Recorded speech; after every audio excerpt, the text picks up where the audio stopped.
Imagina só, você está dirigindo por uma estrada perfeita, novinha, com 6 pistas. De um lado, uma selva densa, impenetrável. Do outro, prédios modernos, um hotel de luxo, uma universidade imponente. Tudo parece saído de um filme de ficção científica. Só tem um detalhe. Não há ninguém. Nenhum carro, nenhuma pessoa na rua, nenhuma luz acesa nas janelas. É uma cidade fantasma. Agora, a parte mais louca. Essa cidade existe, em Diblojo, na Guiné Equatorial. Foi construída por um único motivo: sobrevivência. Porque o presidente Obiang queria controlar o país e seu povo. E quem é o responsável por essa loucura?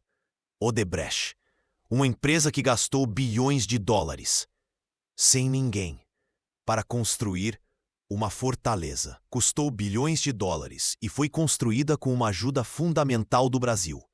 Essa é a história de como um sonho megalomaníaco na África se transformou em um dos maiores e mais bizarros elefantes brancos do mundo.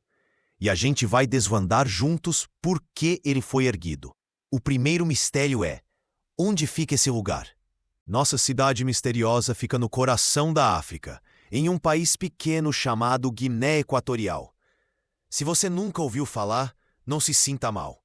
É um país menor que o estado de Alagoas, mas com um detalhe crucial: ele é podre de rico em petróleo. É um dos maiores produtores do continente. O nome oficial da cidade é Diblojo.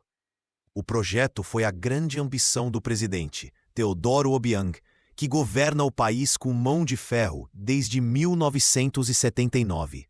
A ideia dele era mover a capital de Malabo, que fica numa ilha, para o meio do continente, oficialmente para um lugar mais seguro e centralizado. Mas a palavra-chave aqui é seguro.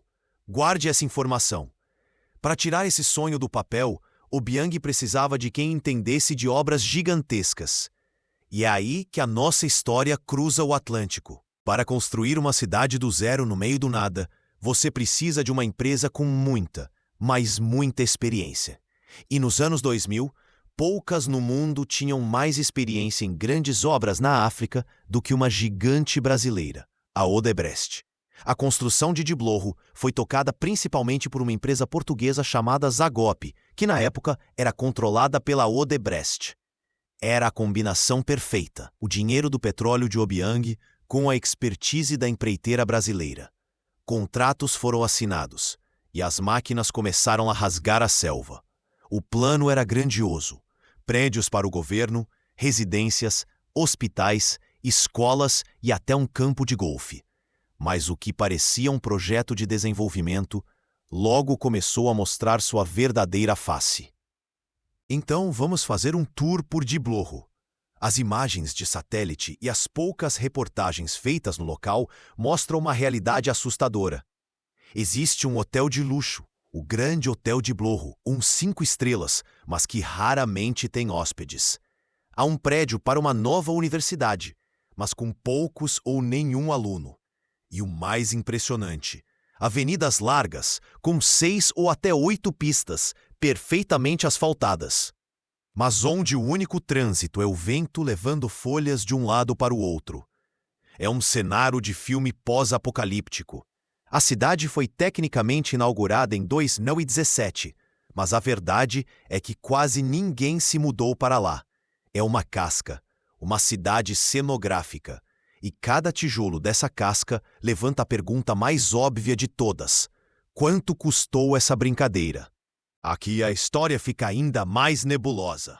O governo da Guiné Equatorial nunca divulgou um número oficial. É um segredo de Estado.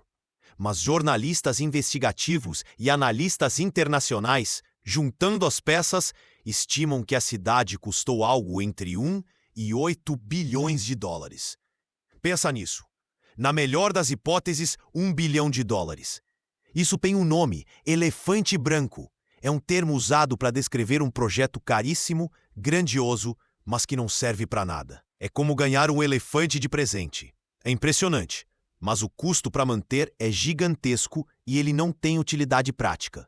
Diblojo é o exemplo perfeito: um elefante de concreto no meio da selva. Mas se não era para o povo, para quem ou para o quê era todo esse investimento? Lembra que eu pedi para você guardar a palavra seguro? É aqui que tudo se conecta. Teodoro Obiang, como muitos líderes autoritários, tem uma preocupação constante: golpes de Estado.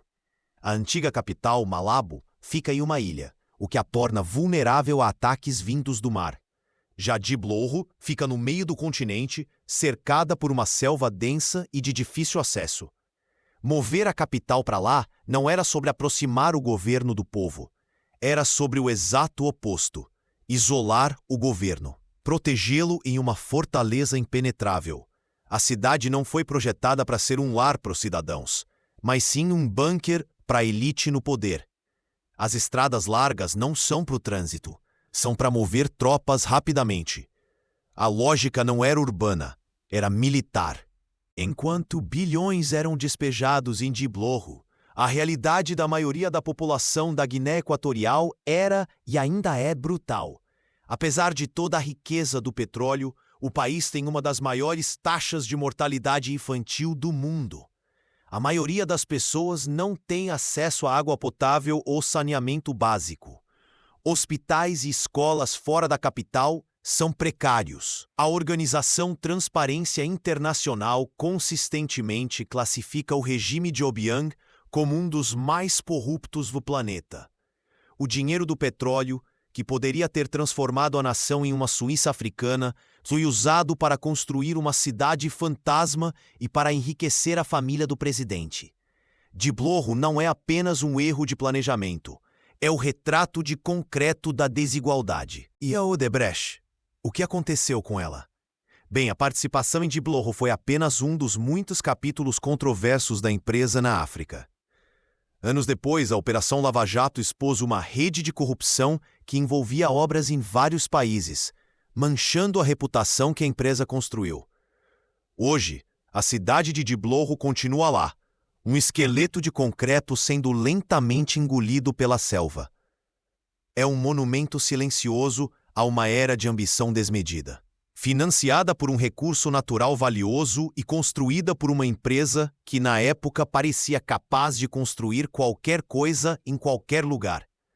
A cidade é um legado, sim, mas não o que o presidente Obiang imaginou. É um legado de desperdício. Mas a história ainda não acabou. Então, no fim das contas, o que é Diblohro? Não é uma cidade, é uma ideia. É a materialização da vaidade e do medo de um homem. É um cofre de concreto construído para proteger um regime, não para abrigar um povo. É um símbolo de como a riqueza de um recurso natural, como o petróleo, pode se tornar uma maldição em vez de uma bênção. A cidade que o Brasil ajudou a construir na África é a prova de que é possível erguer prédios, estradas e pontes. Mas é impossível construir uma comunidade, uma alma, com dinheiro e concreto apenas. Uma cidade de verdade nasce das pessoas. E as pessoas de Guiné Equatorial foram as únicas que não foram convidadas para morar no sonho de seu presidente. Elas só pagaram a conta. E o preço foi muito, muito alto.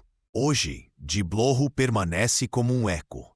Um lembrete silencioso de que a ambição sem propósito gera apenas vazio. E aqui vai o detalhe mais surreal de todos. Apesar de ser uma cidade fantasma, no papel, ela ainda é a capital oficial da Guiné Equatorial. Um governo que não governa de lá, para um povo que não vive lá. É a metáfora perfeita. E essa história nos força a perguntar: quantas Diblohros existem por aí, escondidas em planilhas de orçamento ou em promessas políticas? Projetos que parecem grandiosos, mas que no fundo são apenas monumentos ao ego, construídos com dinheiro que poderia ter mudado vidas. Você já viu um elefante branco assim na sua cidade ou estado? Conta pra mim aqui nos comentários. E se você curte essas investigações, já se inscreve no canal, porque o mundo está cheio de histórias incríveis esperando para serem contadas.